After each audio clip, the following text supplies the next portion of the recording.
Assalamualaikum warahmatullahi wabarakatuh. Perkenalkan, nama saya Yoga Kusuma Sulistianto. Saya di sini akan mempresentasikan tugas dari mata kuliah dasar elektronika, yaitu semikonduktor. Langsung saja.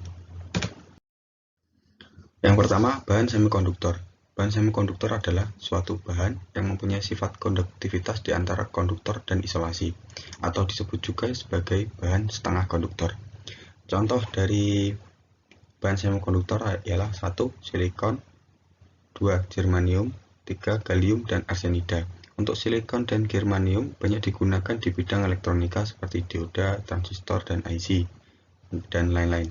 Untuk gallium arsenida digunakan untuk peralatan elektronik dengan frekuensi tinggi. Sifat-sifat semikonduktor. Yang pertama, resistivitas semikonduktor lebih kecil daripada isolator, tetapi lebih besar daripada konduktor. Semikonduktor memiliki resistansi dengan koefisien suhu negatif, yaitu bahwa resistansi semikonduktor menurun dengan kenaikan suhu dan sebaliknya. Sebagai contoh, germanium menjadi isolator pada suhu rendah, tetapi merupakan konduktor yang baik pada suhu tinggi.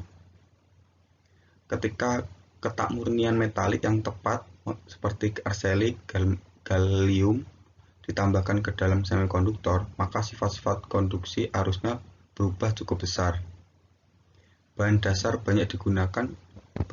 yang digunakan untuk pembuatan piranti semikonduktor adalah silikon dan helium, disingkat Si, dan germanium disingkat Ge, di mana kedua unsur bahan ini mempunyai jumlah elektron valensi yang sama, yaitu 4 buah elektron valensi, sehingga dari tabel kedua unsur tersebut berada pada golongan periodik yang sama, yaitu golongan 4. Prinsip semikonduktor. Bahan-bahan yang mempunyai sifat semikonduktif memiliki nilai hambatan jenis P antara konduktor dan isolator, yaitu 10 sampai 6 sampai 104 ohm. Medan konduktivitas sebesar 10 sampai 104 ohm dengan energi gap yang lebih kecil dari 6 elevasi. Bahan dasar pembuatan semikonduktor dapat dibedakan menjadi 3 jenis, yaitu trivalen, yang memiliki atom dengan jumlah elektron valensi 3 buah, contoh boron, gallium, dan indium. Yang kedua, tetravalen, memiliki atom dengan jumlah elektron valensi 4 buah, seperti silikon dan germanium. Untuk yang ketiga, pentavalen, memiliki atom dengan jumlah elektron valensi 5 buah, contoh fosfor, arsenikum, dan antimon.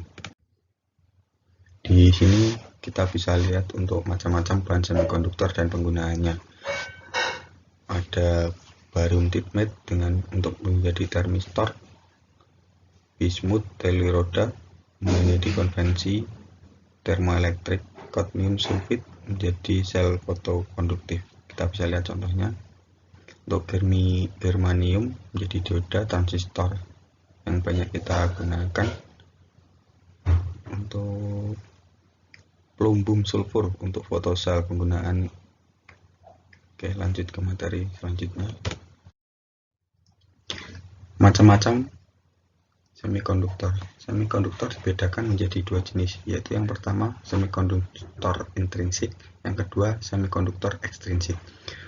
Untuk semikonduktor ekstrinsik dibagi lagi menjadi 2, yaitu 1 semikonduktor tipe P atau positif, yang kedua semikonduktor tipe N atau negatif.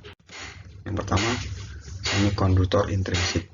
Semikonduktor intrinsik merupakan semikonduktor murni tanpa adanya beban pengotor. Berikut ada gambaran untuk gambar ikatan kovalen dalam 2 dimensi. Untuk struktur atom kristal silikon, 1 inti atom atau nukleus masing-masing memiliki 4 elektron valensi. Ikatan inti atom yang stabil adalah jika dikelilingi oleh 8 elektron, sehingga 4 buah elektron atom kristal tersebut membentuk ikatan kovalen dengan ion-ion atom tetangganya. Energi untuk melepaskan ikatan kovalen adalah silikon sama dengan 1,1 elevasi dan germanium 0,7 elevasi. Semakin tinggi suhu ruangan 300 derajat Kelvin, energi kovalen meningkat. Ya, ini ada contoh dari gambar, yaitu unsur Si pada temperatur 0 derajat Kelvin dan ketika diberi panas yaitu Si pada 300 derajat Kelvin, yaitu elektron akan berpindah dan akan menimbulkan lubang, yaitu pindah secara bersamaan.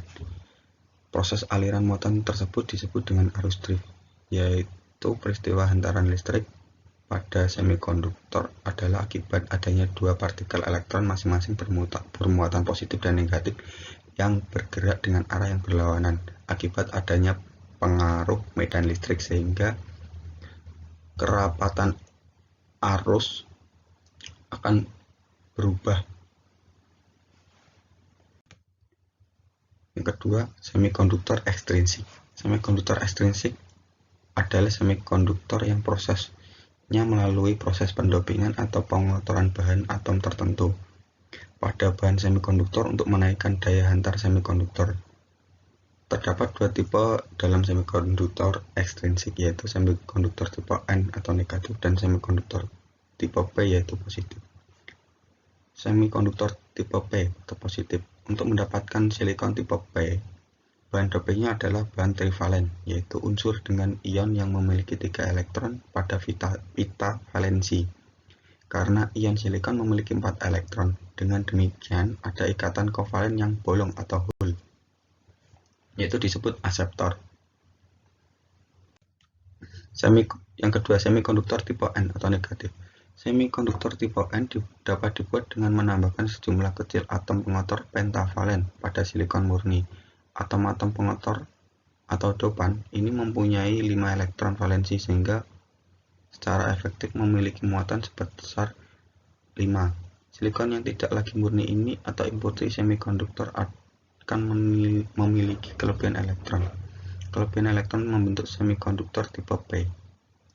Ini untuk gambarnya kita bisa lihat, Eg adalah energi gap, Ed energi doping atau donor, Ec adalah energi konduksi, Ev adalah energi valensi. Berikut untuk hasil tugas saya. Jika mungkin ada kekurangan, saya ucapkan terima kasih. Wassalamualaikum warahmatullahi wabarakatuh.